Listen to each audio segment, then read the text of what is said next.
मैंने एक एक्ट्रेस है, मैं उनका नाम नहीं लूंगा। नाम लेबो मत करिए, हम जानत नहीं।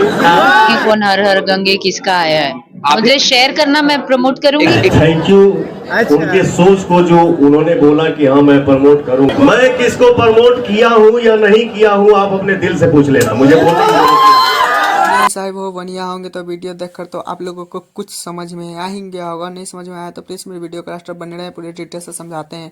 आपको पता ही है कि पवन विहाल फिल्म में एक फिल्म रिलीज किए हैं, तो उसी बात पे अक्षर सिंह से जाकर कुछ मीडिया वाले ने, रिपोर्टरों ने पूछा था पवन भैया कि आप फिल्म को प्रमोशन कीजिएगा या नहीं, तो उसी में बोला था कि हम प्रमोशन कर देंगे लेकिन मेरा कोई नहीं करता है। तभी पवन भैया के पास ऐसा ऐसा वीडियो पहुंच जाता है, तब पवन भैया अक्षर सिंह को ले लेते हैं विरोध में, और उसके बाद बोलते हैं कि मैंने किसको कौन नहीं किया, मेरे भाई सब जानते हैं।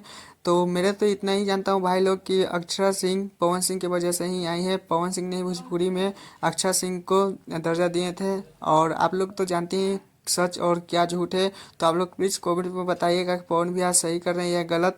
हाँ, मेरे चैनल पर नहीं तो चैनल को सब्सक्राइब, वीडियो को लाइक करिएगा और ज़्यादा से ज़्यादा शेयर करिएगा। और अक्षरा सिंह का क्या विचार है